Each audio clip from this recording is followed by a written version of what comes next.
Good evening. It's 7 o'clock here in New York City, and this is the Tibet Center, also known as Kunchap Tarduling, a Buddhist meditation and study center located in New York City and northern New Jersey. And this is our twice weekly podcast, or not podcast actually, presentation of the Buddha Dharma. It's a live cast.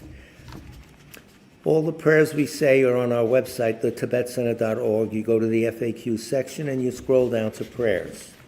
If you have names of people who have passed away during the week that you wish us to pray for, place their names in the chat box or whatever, or text them into us as soon as you can. Don't wait till the end of class because there is a minute lag. What else? Well, we'll see. We'll start with prayer for the spreading of the teachings throughout the length and breadth of West, and then we'll hear from His Holiness Dalai Lama on secular ethics, and we'll be explaining what the purpose of this secular ethics program is for both Buddhists who are committed and non-Buddhists who could care less, but still want to be happy. Prayer for the spreading of the teachings throughout the length and breadth of the West. By the force of the blessings of the non-fallacious three precious gems, and of the truth of our pure selfless wishes, may the precious Buddhist teachings flourish and spread to the expanse of all areas throughout the length and breadth of the West. For all the people living there together with their near ones who have engaged in the teachings and have faith and respect for them, may all conditions adverse to their practice of the pure Dharma be dispelled, and an excellent collection of favorable conditions increase like the waxing moon. And especially for those who work on methods to accomplish the flourishing and spreading of the victorious one's teachings, which are the source of benefit and happiness, may they never be oppressed by masses of interference and adverse conditions, and may this spontaneously happen just as we have hoped and wished. And now the Heart Sutra, Heart of Wisdom Sutra, if you want to be precise. Thus have I heard once, the Blessed One was dwelling on the royal domain of the Vulture Peak Mountain, together with a big gathering of great monks and great bodhisattvas. At that time, the Blessed One entered the Samadhi, which examines the Dharmas called profound illumination. And at the same time, noble Avalokiteshvara, the Bodhisattva, Mahasattva, looking at the profound practice of transcendent knowledge, saw the five skandhas and their natural emptiness. Then, through the inspiration of the Buddha, Venerable Shariputra said to Avalokiteshvara, "How should those noble ones learn who wish to follow the profound practice of transcendent knowledge?" And Avalokiteshvara answered, "Venerable Shariputra, whoever wishes to follow the profound practice of transcendent knowledge should look at it like this, seeing the five skandhas and their natural emptiness. Form is empty. Emptiness itself is form. Emptiness is not separate from form. Form is not separate from emptiness. In the same way, feeling, discriminating awareness, compositional factors, and consciousness are empty. Thus all the dharmas are empty and have no characteristics. They are unborn and unceasing. They are not impure or pure. They neither decrease nor increase. Therefore, since there is emptiness, there is no form, no feeling, no discriminating awareness, no compositional factors, no consciousness, no eye, no ear, no nose, no tongue, no body, no mind, no appearance, no sound, no smell, no taste, no sensation, no objects of mind, no quality of sight, no quality of hearing, no quality of smelling, no quality of tasting, no quality of sensing, no quality of thought, no quality of mind consciousness. There are no nidanas from ignorance to old age and death, nor their wearing out.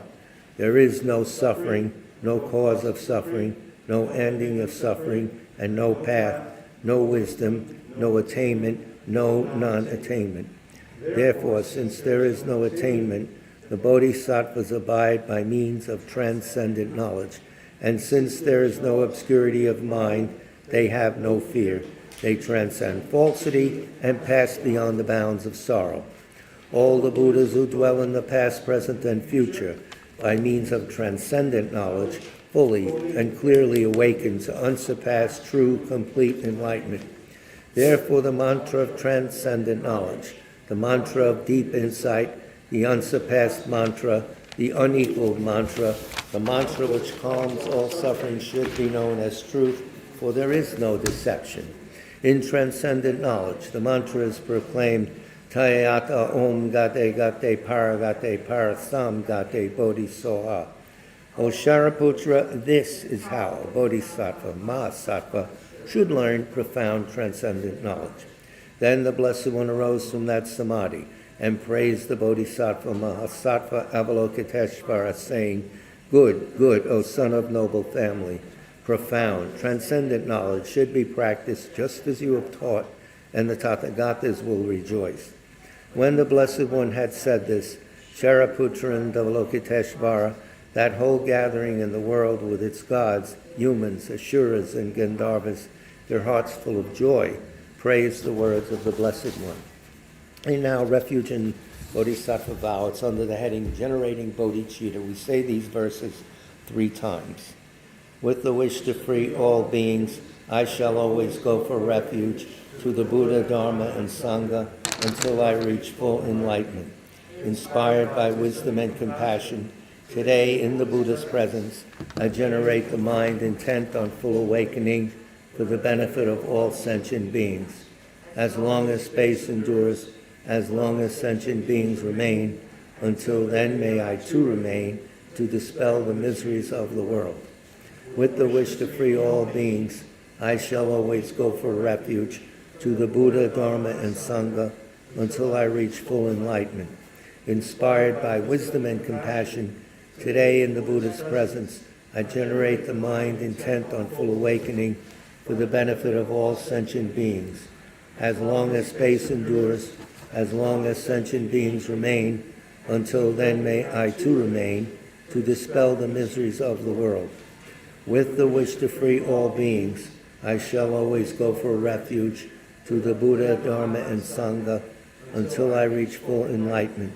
Inspired by wisdom and compassion, today in the Buddha's presence, I generate the mind intent on full awakening for the benefit of all sentient beings. As long as space endures, as long as sentient beings remain, until then may I too remain to dispel the miseries of the world. So now, in keeping with our tradition, we'll do one round of Om Mani Padme Hum, the mantra of Avalokiteshvara, who is the personification of great compassion. Om Mani Padme Hum, Om Mani Padme Hum, Om Mani Padme Hum, Om Mani Padme Hum, Om Mani Padme Hum.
Yeah. Just a class, come on in. Om Mani Padme Hum.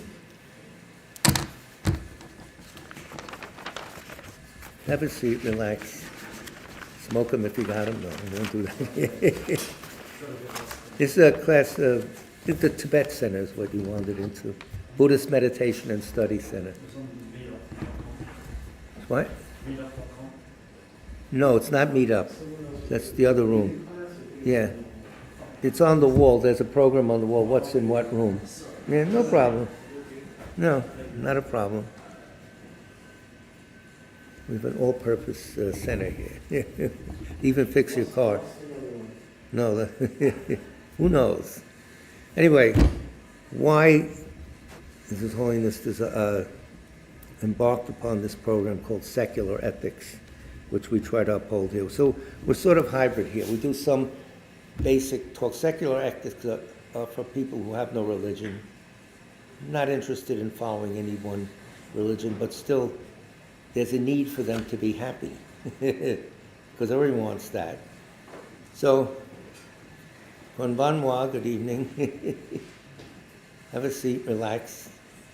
Have a drink. No, we don't have that. So, no matter what religion you have or no religion, you want to be happy. And his message is the happiness isn't external, it's internal. Your way to happiness is your mind, not the external situations. The more you work on your mind, which is free of charge, it's yours, that's the key to true lasting happiness, not temporary fleeting pleasures, etc. When you come to that conclusion, you're well on your way to what we call full evolvement. The mind gets fully evolved to what? To the state of a Buddha. Everyone is going to become one because we have that Buddha essence within us, omniscient, immortal, etc., with all those good qualities. So that's basically it. Good evening. Anyway, it's kind of cold in New York tonight, so I'm going to keep my coat on, if you don't mind. So we have a few little gimmicks to play with. We've been asking questions and everything. So people ask questions of His Holiness, and he wrote this book, or he had it written for him, by Professor Cabezon, head of the Buddhist program, I think at UC Santa Barbara. So what I'm going to do is read the question, and then you guys answer to what you feel like the answer should be, and then see what His Holiness says on the same topic. Feel like doing that or not? This is very permissive here. We don't care. So this is a book was written, actually, these interviews were done, and the answers are given 25 years ago. It's 2001. So His Holiness said, I came with the idea of answering questions, so I came with an interpreter. For the deeper philosophical questions, I will need a qualified interpreter. Today I'm prepared, and I welcome even the most difficult questions. So, of course, this is heavily edited by Professor Cabezon, but that's all right. He knows what he's doing. Question. In the past few years, and perhaps longer, there has been a growing interest among Westerners, young Westerners primarily, in the spiritual practices and disciplines of Buddhism. And one of the questions that arises for many people here is, yes, we have the opportunity to practice our meditation, to cultivate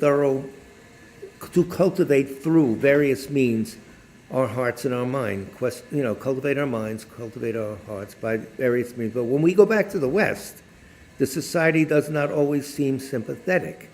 So these obviously are people who spend time in India, whatever, or in the environment that surrounded by Buddhists, etc. Of course, the rest of the world looks hostile. It becomes a difficulty and a problem living in the Western world. So the question which I would like to ask His Holiness is simply this. What advice does he have for us? So what advice do you have for these people living in the Western world? What should they do? Is this a valid question? Yes, you think it is. Okay. Have you had this problem? Do we think we're freaks because we follow a program of spiritual development nobody else does? Be careful there. Be careful how we name ourselves. So, any suggestions? What should people like this do? Should they alter their life, quit their job, go to Tahiti, learn patience? Ooh, you're going to need it. And what does patience do to you?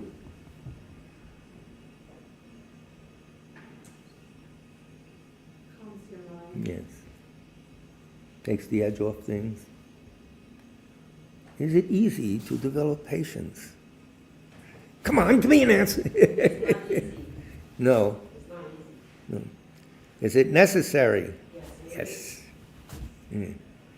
There's no, if you can develop it, there's no side effects that are terrible. No, no matter what people think of you, you're not retaliating with someone with a, just give him, oh, hit him with a rock or something. No.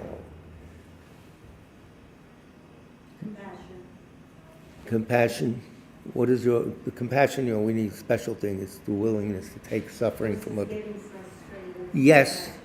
Right, towards the one making you. Yes. Compassion for yourself, in other words. Well, for them. For them. Then it's medicine for ourselves. Definitely, it's the best medicine. Versus being. Yeah, I think you're right. Can you pick this up, Darren? Yeah. Oh, good. And also you need antidote too. The antidote, yes. You know, like that is like right here the wisdom, because without antidote, it's very, you're like compressing. You're suppressing, yes. And it explodes, yes. Yeah. What do you mean? Yes, it does. We've all had this. What technique would you use to develop the antidote, first of all? How do you motivate yourself? For example, my downstairs neighbor that always like loud music, and especially at my Welcome to New York. and then sometimes I like expose it, but I tell myself try not to, because she's ignorant. She doesn't know what she's doing, and then I have to accumulate like compassion, because she's doing that because she wants happiness, That's right. right? So I do. So she has the right to. And I know it's bothering me, but I just go to stay into my sleep in my living room. Try to stay away. Otherwise, I will get angry. Yeah. Yeah, avoidance. Yeah. And then I know I'm very angry inside, but this is my karma. Somewhat, yeah, but you'll come to start thinking in a different way when you're presented with this. So one thing is you can't develop patience when you're aggravated, first of all, and the thing is happening. You have to go offline, so to speak, figuratively, and develop it when you're calm. And how do you do that? The benefits and faults and benefits, cost-benefit analysis, like in business. The benefits of having patience. I would never be aggravated. I never have this. The faults of reacting to it violently or, saying stupid things. So you think of those things when you're calm. And they don't work right away, I'll tell you that. But over the years, they start to erode your normal reflex action. And you'll find that somehow slipping in the back door, these things don't bother you as much. If you're a yogi or so, you could, that's not me anyway. And then sometimes I talk to myself, because if you don't do that, then I don't see my angry. There's no way for me to see myself that I'm. Yes, that's right. That's a very honest thing. That's a big deal. It's not an imagination. Yeah, I'm not a bad person. Well, wait a Yeah, minute. but it is. I am a bad Yeah, person. look at the result. But don't go too far down that road, because it's not true. Underneath you're a Buddha. So it's covered up and we have to clean away the debris. But yeah. It's not easy. It's been 10 years, more than 10 years. But however, you're working on what? Your mind. Yeah. The mind, whatever you fix now is forever with the mind. You fix the body, all right, you give a few more years, but the mind is eternal. It can't go anywhere. It's not physical. No electric charge, no weight, no color, no taste, no smell. You have nothing of that. But so you're doing the work now that will benefit you eternally, literally. Now, there's logical arguments that prove this. If you have time, you read them and then you incorporate that thinking. It helps somewhat. It helps. Yeah. You want to see what His Holiness said? Who knows? He said, don't bother with these questions. I have a headache. No, he didn't say that. It is true. I agree. It is hard to live. The environment is something which is very important. Things around you. If the environment, the situation one is in, is not helpful, then even if one wants to practice It is difficult to implement that determination continuously. Wow, he's been there. Here, my advice, my suggestion is this. If you have some basic knowledge, some basic experience on how to tackle a problem, on how to cope with the kind of unfriendly attitudes that arise in a competitive society, and we are a competitive society, at least on paper. For example, then, once one has created for oneself some kind of foundation, mental foundation, in spite of the fact that one may be living in a society which is not so favorable to the practitioner, it is possible, deep down, to abide by the teachings. So it's not an unworkable situation. It's possible. He says more. Good, because we need more. Now, in certain circumstances, it may be necessary to react in different ways. For example, he's putting on the gloves, watch out. If you are genuinely a humble and honest person and act that way, some people may take advantage of you. So in such a situation, it may be necessary to react, but we should react without bad feelings. That alone is like a yogic practice, to hold your, suppress your angry side and act properly. Deep down, tolerance, compassion, and patience must still be present. You guys both mentioned compassion and patience. But on a superficial level, we take the appropriate action. This may be the only way to proceed in such a situation. In other words, you got to scream and, all right, take a little bit of aggressive action. Just don't let them run over.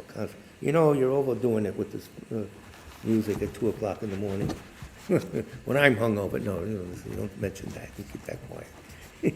Another advisable thing is that from time to time, you come to a place like Bodh Gaya where you can get teachings and where you have the environment with the proper facilities to practice. In other words, you recharge your battery. You go to a place, or a center, like you go chanting for a couple hours, come here. Yeah, right, come here, go to Jersey, whatever. From time to time, we must recharge, he says. He used the same words. Then we can return to our work or to our studies, etc. Instead of spending money on a vacation at a beach resort, for example, we can come to a site such as this and refresh our minds. He's in Bodh Gaya answering these questions. So, this, I think, is helpful. It is the middle way, the proper way. That is my feeling.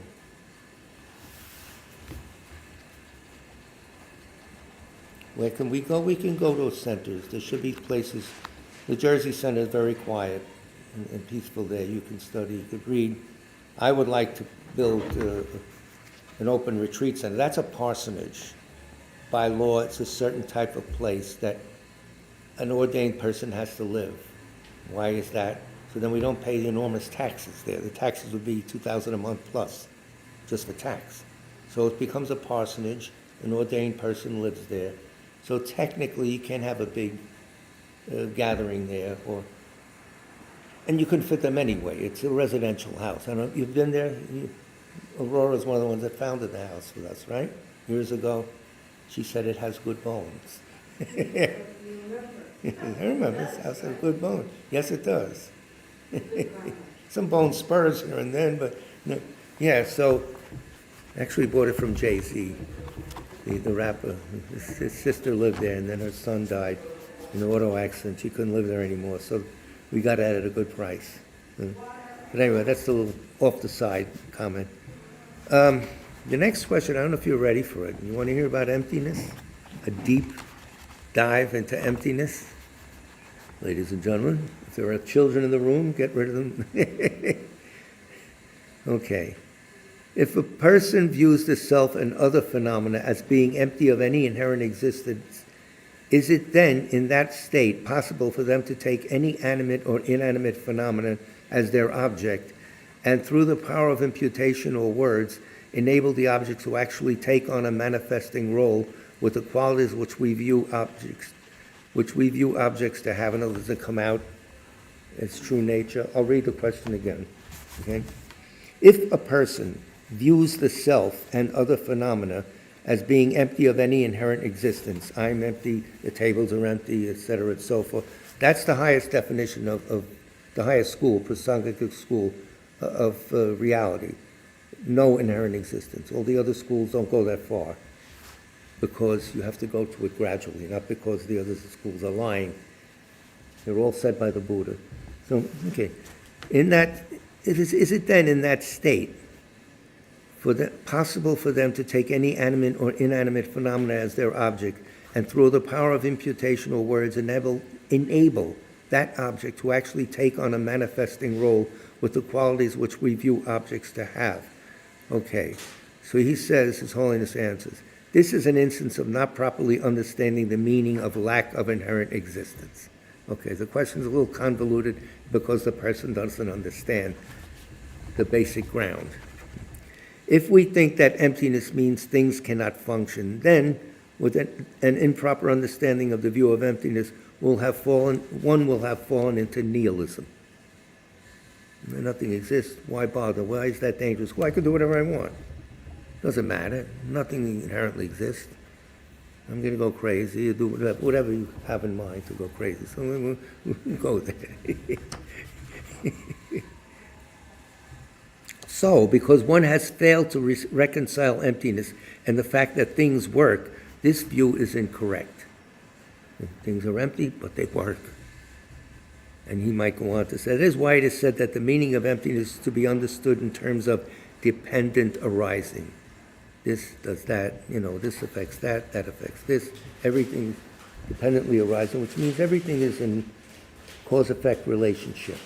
We are, the wall is, everything. Okay, so big deal. No, not big. Now, since the meaning of emptiness is to be explained in terms of dependent arising, we can only explain something as arising dependently if there is a basis. What are we talking of that arises dependently? We have to take an object just for the sake of examining it. It could be you, your mind, it could be a chair, whatever. That is something that is dependent. Okay, which doesn't appear to us, by the way. We don't think anything's dependent. We think everything, this over here, that's there, and I'm me, of course. Yeah, have fun. Hence, such a basis must exist. So something has to exist for you to talk about it. So don't say nothing exists. We see then that when we speak of dependent arising, we are indicating that things work, things function, even better. Dependent arising proves that things have no inherent existence through the fact that things work in dependence on each other. So they don't exist in a vacuum. They're in flux with everything else. And me too, and I too. The fact that things work and the fact that they do so in dependence one on the other eliminates the possibility of their being independent. It's dependent, can't be independent. Excluded middle. There's no. This, in turn, precludes the possibility of inherent existence, since to inherently exist means to be independent, and nothing is if you think about it, even though it appears that way. And we move things around like they're independent pieces, and we're doing this in our minds, etc. Question? Complaint? Someone texted in? Oh, okay, good. Hence, the understanding of emptiness, of the emptiness of a kind of inherent existence that is independent, boils down to understanding dependent arising. Okay, is this too much at once? Want to take a break? Have lunch? No, it's too late. Now, just as we were able to deduce that things are empty from the fact that they arise dependently, likewise, it is possible to understand dependent arising from the fact that things are empty. They can't do anything if they're not dependent. There's no action. When things exist inherently, what does that mean? It means nothing reacts with anything else. How could that happen? Everything is reacting all the time. So because things are empty, they function. That's the only way you could have functionality. You can't have all these things that are solid, permanent entities hanging around, because they wouldn't react with anything. Take it to the limit when you think of that. You yourself, physically dependent on parents, mentally dependent on moments of consciousness, which come from where? From initial beginningless. This idea of the solid I, you project that. If you can analyze it, it's not there. Sometimes people get into it, and it is, I'm not here, you're there. You're not used to looking at reality. You're used to looking at this false reality that we projected, that everything, that's this is that, da. Fine, that helps you find this place, walk around, but that's not its final reality. Final reality comes to people when they break through, and they might get afraid. I'm not here, I'm dissolving. And the story that Nikki always tells of the monk who was listening to Sankapa talk about it, and then he grabbed his sword. He found dependent arising on his shirt or whatever. He grabbed his shirt and said, am I here or what? A clear vacuity, sometimes they call that. I don't know. Could be frightening. First time, so, and I asked Rinpoche, he says, yeah, but you're used to it. It's like winning lottery. It's a happy feeling, he said, when you get used to it. That, wait a minute, I'm not boxed in anymore, by a lot of things. But so it's well worth going crazy, reading all the stuff, thinking about it, and remember, whatever you put in your mind goes forever. It's never going to deteriorate. It doesn't get stale, it doesn't spoil, and it gets better and better. So invest your money in your mind. All the nice things you bought, you get tired.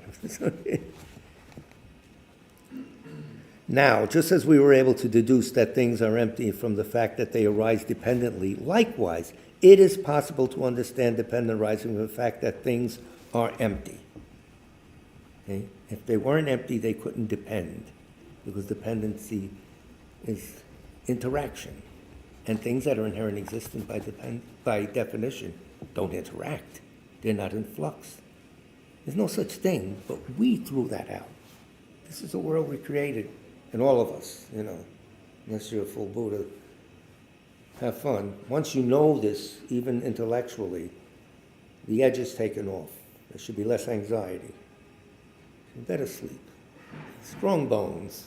Whatever. So, because things are empty, they function. This in turn implies that karma, now we're getting real here, and its effects are operative, that we must know what to abandon and what to take up. Here's the key message. So what do we do about this? Realize that you're always in a situation of, you do this, you're going to get that. You do that, you're going to get this. You do something negative, you'll pay for it. Do something positive, you get a reward. So the problem is, we know this now, but we have such habit patterns, such flow of the old ways of thinking. It takes time, so you have to be patient with yourself. Patience again, to learn this stuff. But again, it's permanent. It goes on. It's not in the sense of not changing moment by moment, but the sense that you won't lose this. You're improving the one thing that is eternal, your stream of consciousness. Changes moment by moment. You're not the same mind you had when you were 4 years old. Not even the same body. But we still think that way. Man, I was a kid, I was this. I didn't have the ideas I have now when I was a kid. But somehow we think this I is still there. Where is I? Still there. Where does the thought start, and where does it end? And then what continues from it? What imprint does it do to create more? Because every disintegration puts a seed for further actions to occur. Our life now was sort of like playing the hand we dealt ourselves in another life. We're complaining, I got this bit, I don't have this. Well, you set this all up, by the way, including the environment we're in, the world we're in. So if things were inherent existence, that wouldn't happen. However, when we think deeply about emptiness, it's about the absence of inherent. When we search for the labeled object itself among the aggregates, in other words, the mixture of body and mind that we have, called the aggregates or skandhas, when we look for the I, where the hell is it? Speaking like a New Yorker, you have to say, where the hell is it? No. It can't be found. Where is I? In a way. The self, as it arises, we have a sense of it. I know when somebody insults you, suddenly, hey, yeah, but where is it? The self, as it arises in our everyday mind, cannot be found. as it arises in our everyday mind. There is a self, but not as it arises in our everyday mind, with that self as a solid rock. No, that's not true. This kind of self appears to us in this way as a result of our having been accustomed to seeing things as inherently existent since beginningless time. They can't point to the point where you suddenly went off the rails and started, who knows? But such a self does not exist. When we do perceive it, there is a danger that we may come to feel that it does not exist at all. Again, nihilism. And that's frightening. I'm not here. There's no thought. Sometimes in Zen you have no thought. You're here. Don't worry. The bill for your rent will come no matter what. You're here. You'll be charged for whatever, you know. So you got to calm yourself down with things like that. And the best way to do it is just read. Think about it. Let it go. Let it take its own flow. Let the power of learning these things start to direct your internal dialogue. So it is helpful at this point to consider how it is that things, which even in common parlance are considered false, exist, and how in regard to these things, their being false and their functioning do not contradict each other. For example, what's he saying? All right, for example, consider the reflection of a thing in a mirror. The reflection is in no way the thing which it appears to be. That's a flat piece of glass. That's not my face. Well, it is my face. Wait a minute, what's going on? There's no way what the thing that appears to be. It is empty of being the thing in every respect. The reflection or image of the thing in the mirror is in every way, in every respect, empty of being the thing which it appears to be. Nonetheless, when the thing comes to be placed in front of the mirror, when the condition of the meeting of a thing in the mirror occurs, then, in spite of the fact that it is a false thing, the reflection appears. But it's useful. You could see that, my face is dirty. I'm going to wear this shirt, get out of here. Things like that. All the dialogue that goes on when you look in the mirror. Sometimes it's best to ignore it. And when the thing is taken away, despite of it having been a false thing all along, nonetheless the reflection disappears. This shows that a thing's being false does not preclude its working or functioning. So even false things can work. And that's not a big thing. This we figured out, I think. The mirror is not you, but it's helpful. If you think it's you, see a doctor. You start talking, and it answers back. You got a problem. Stop drinking. Stop smoking. I told you. The above has been an analysis of how dependent arising can act as a proof for things being empty of inherent existence. He went right to the throat here with this. This is the highest point that Buddhism makes. Hence, the understanding of dependent arising has the capacity to eliminate both the extremes of eternalism and nihilism. Eternalism, things are always the way we project. They're staying there, they're there forever. No, they're not. Nihilism, nothing exists. What do I care? No. So, hence the middle way. When we search for the label object and do not find it, we conclude that there is no inherent existence, no essence, not no things, no inherent existence, no pointing out reality. That's that and nothing else. Anyway, you point something out, everything is in motion anyway. You can't say, freeze it. You take Nikki's pictures, he thinks to freeze the moment. Well, it's nice. If an essence existed, it should be found, but I have not found anything at all. To proceed in this way alone is to get a one-sided understanding of emptiness.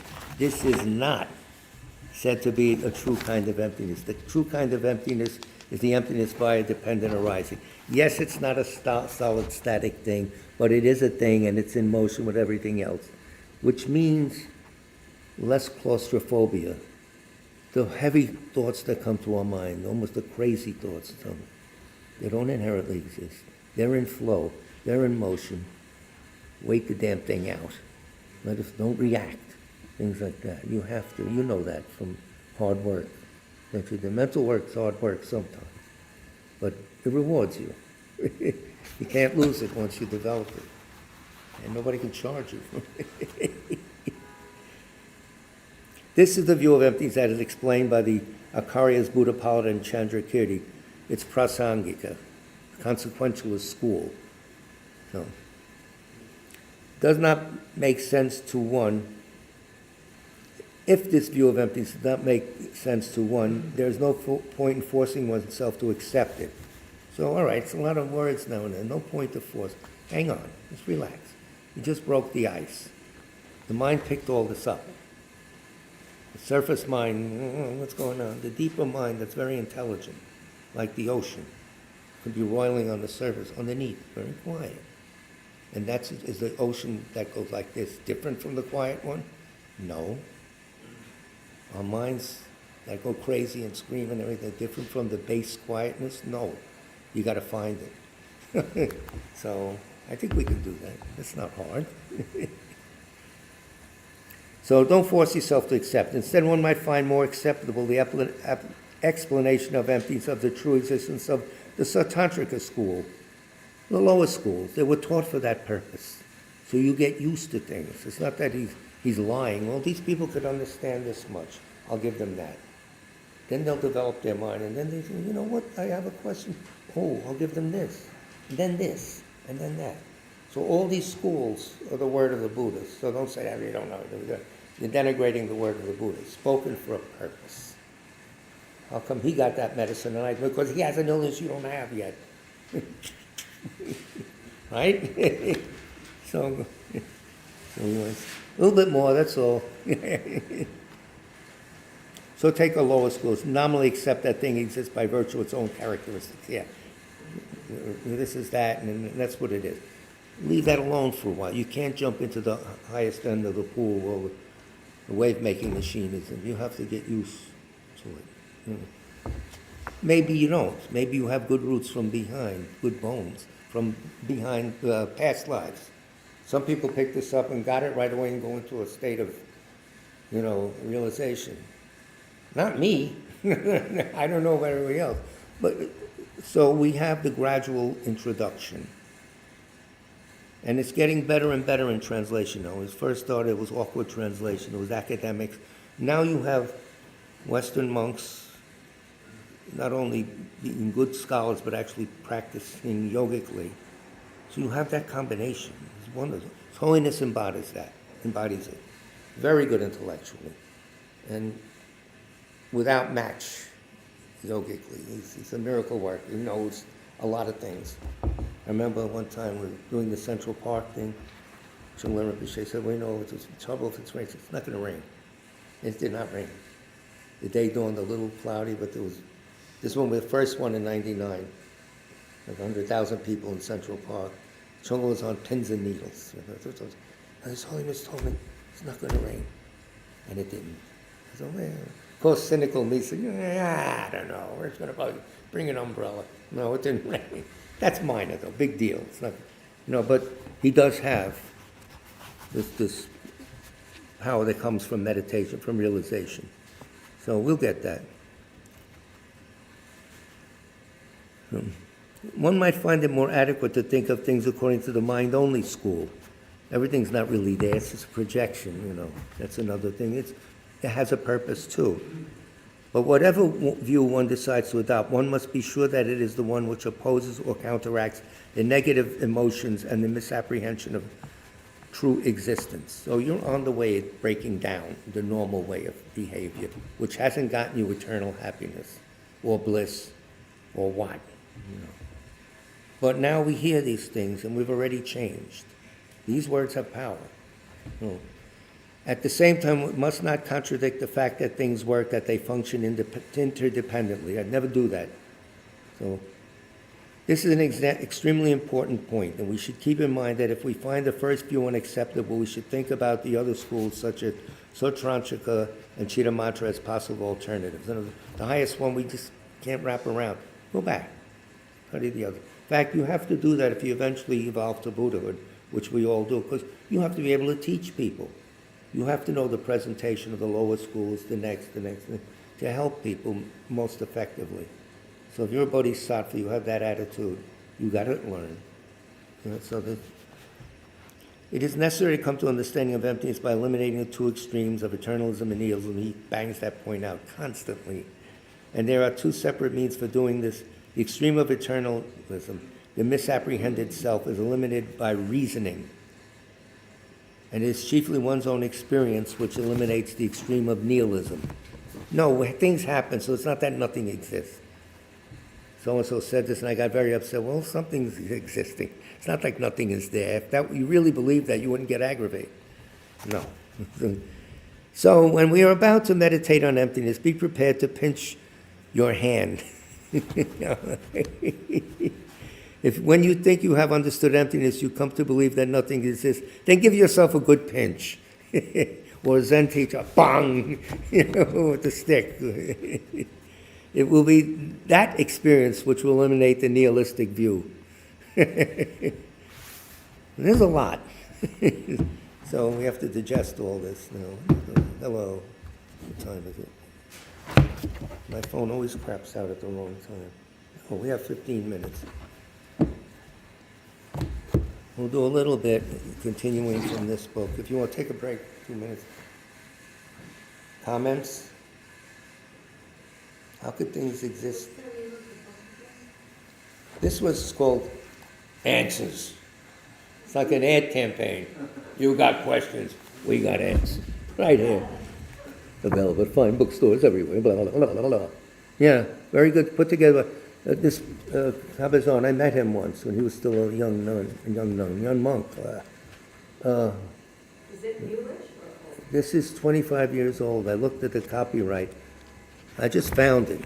And it comes with they gave you a free picture of His Holiness. It fell out already. He's a good writer, Cabazon. If you see anything on the internet that he wrote, he's very clear. He was a monk. Now he's just a civilian. But very bright. Had very good teachers. Ling Rinpoche, oh, here it is. Here's the picture. If you have a free picture with someone, you'll get a bonus. I should be a book salesman. So, just quickly, because when last time we had a string of teachings when Nikki was away, we were doing the Dalai Lama's book on dying, which is more than dying. It's while he's talking about death, he's giving you how your mind works, what you can do. So we decided, I said I would continue that. So we picked up this book, which is half secular ethics and half for Buddhists. And now we come to the facing death and dying well, so it integrates what we're going to do soon. So the issue of facing death in a peaceful manner is a very difficult one. Well, that's nice to hear. Okay? In a peaceful manner. You prepared, that's how it is. According to common sense, there seems to be two ways of dealing with the problem and the suffering. The first is simply to try to avoid the problem, put it out of your mind, even though the reality of that problem is still there and it is not minimized. Putting it out of your mind, the lower levels of mind are not put out about that. They know it. They will send up shoots of different thoughts you can't handle, free-floating anxiety, some settle the matter. It's a reality. We've done it before, according to Buddhism. We've been born billions, trillions of times, so it's nothing new. So somehow we got here again. I don't know. I don't remember. So, but It's even important too, going back to the emptiness piece, if you can even conceptually understand, just from the practice, where is I, and how you can't find it, you could at least put the next logical piece to say, well, what do I have to lose? The collective I, what do I have to lose? I can't, it's like a quarter. I don't know where the quarter is. How can I lose the quarter that I don't have? I think it's there, it's not there, and that's like. it works. Even if you don't understand it, there's people. You can understand how do I lose something I don't have. There is power in hearing this. Like one time, Lavinia's dog was in the class after Jim was teaching Prajnaparami. He said, he got Prajnaparami teachings. I said, yeah, but he's a dog. No, not always dog. It impacts you. Even hearing it and not understanding, Nikki would say, cracks samsara. It's the beginning of the escape, finally. I don't feel that way. I feel I can understand it. However, I'll take their word for it. They're not charging, so it's still there. Another way of dealing with the issue is to look directly at the problem and analyze it.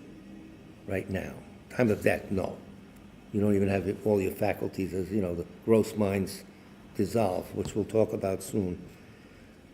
Analyze it, make it familiar to you, and make it clear that it is a part of all our lives. It's not something unusual.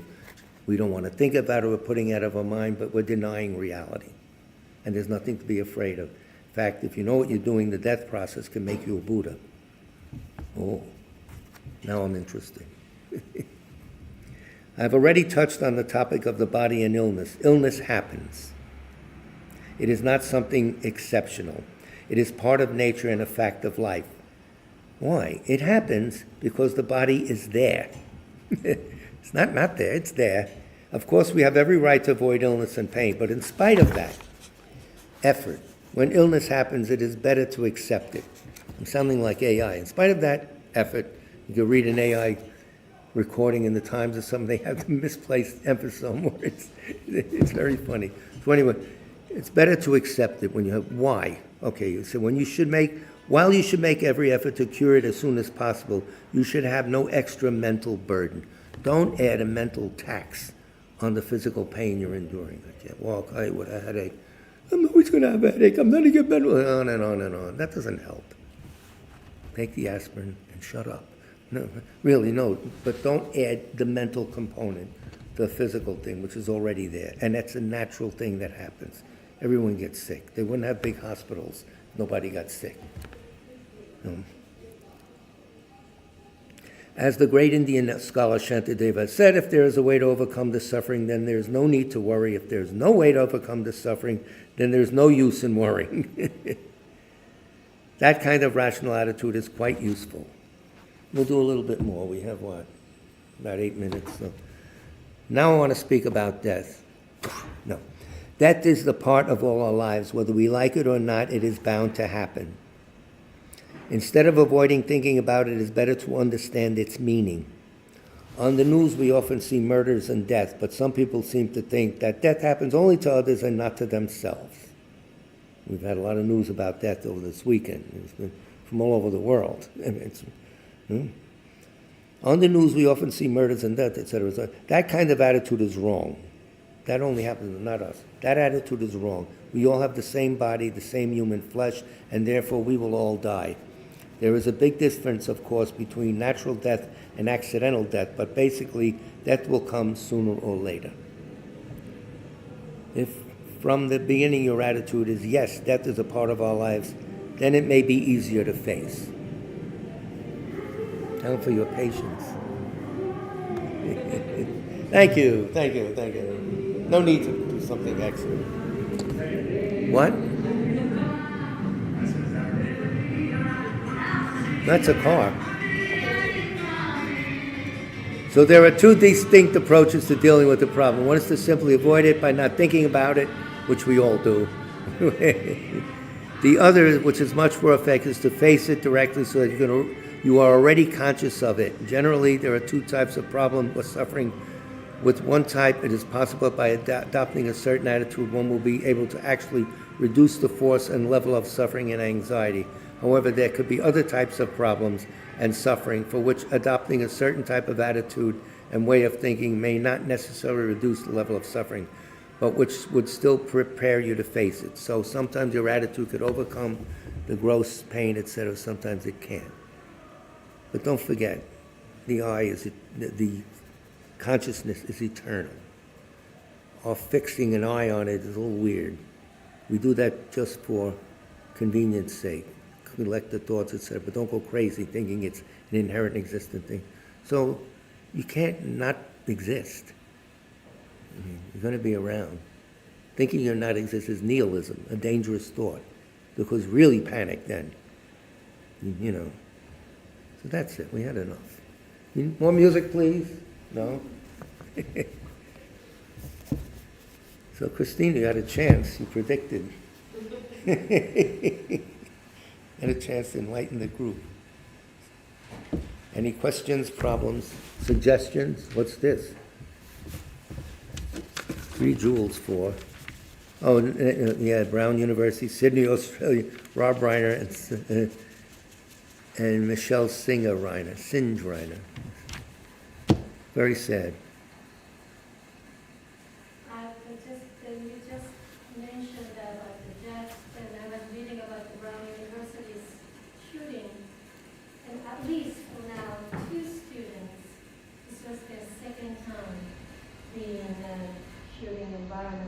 And they said, They lived. they lived, but they said before the first time, it would never happen to them. Just like the death will never happen. No, it happened to somebody But else. then after first time happened, one student was even shot the first time. And they were traumatized, but they never thought this will happen again to them. Again, the death. You know, we just, Yeah, but it did. but it could happen to us. The accident, But that doesn't even really exist. We'll just get another body. In one way, it will make it very similar. It's like getting a new outfit. What the hell? You know, Do you look at it that simply? sometimes I do it to cheer myself up. Oh, you're getting old, but then you're going to get young again. So shut up and get on. You don't want to spin into these revolving thoughts that you can't get out of all the time. That's really silly. Then you're not able to read. You're not able to enjoy yourself. You don't want to put yourself in that box. So, and it creeps up on you all of a sudden. Like, wait a minute. So you have to own the thoughts. Don't let the thoughts run you. They're only concepts. I mean, but boy, do they have power sometimes if you let them. Yeah, it's tough. Anyway, so let's pray for those people. Sutra of the Record and whoever else.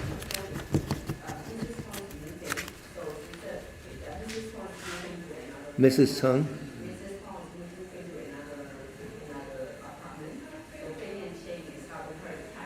Oh, good. Successful move? Yeah, I'll do that, yes. And also, people who are friendly with Mrs. Tung, the widow of Eddie Tung, who brought all these students here, who set up his own little center. He's a wonderful man.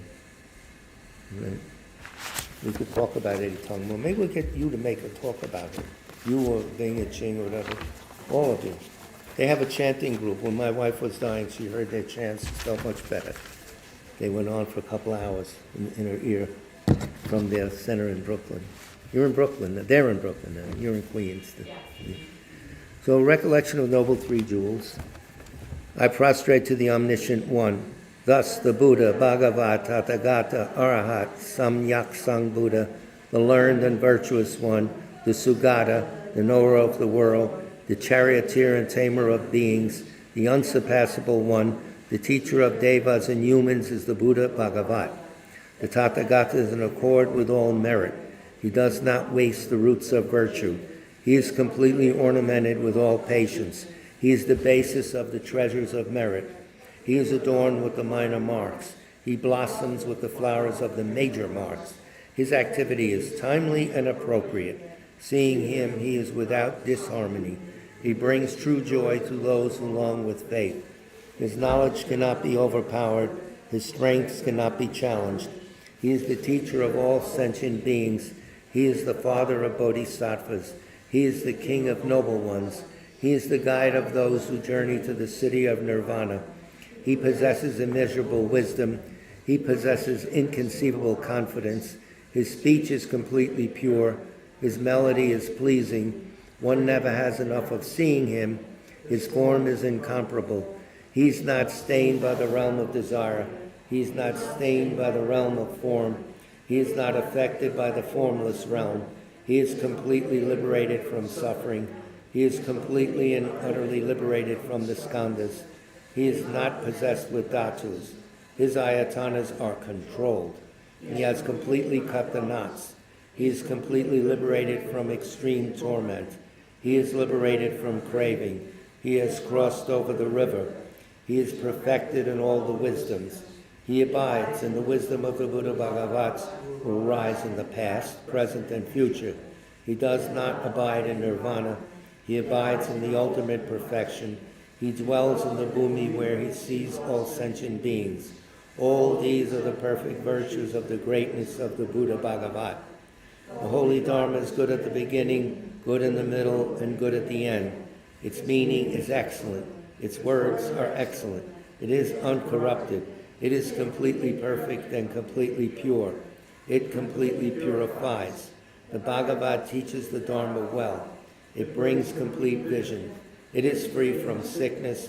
It is always timely. It directs one further. Seeing it fulfills one's purpose. It brings discriminating insight for the wise. The Dharma, which is taught by the Bhagavat, is revealed properly in the Vinaya.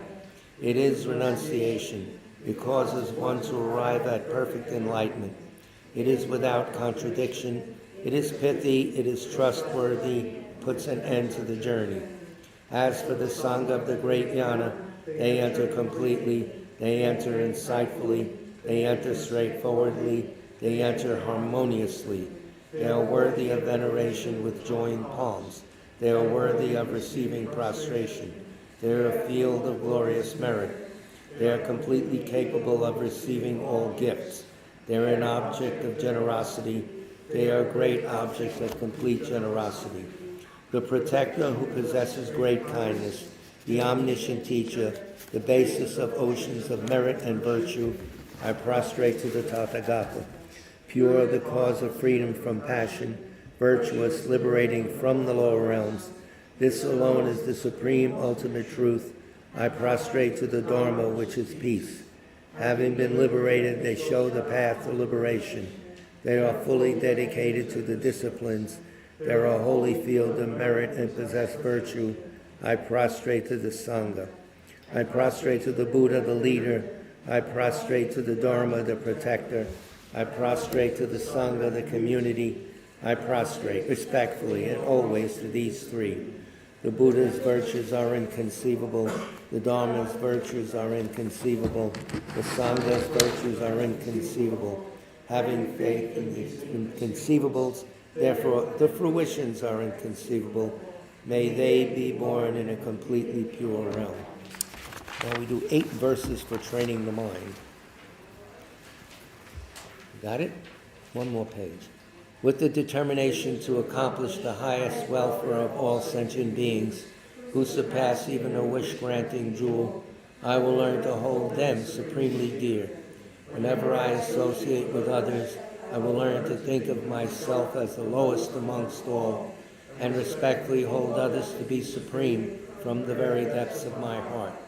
In all actions, I will learn to search into my mind, and as soon as a disturbing emotion arises, endangering myself and others, I will firmly face and avert it.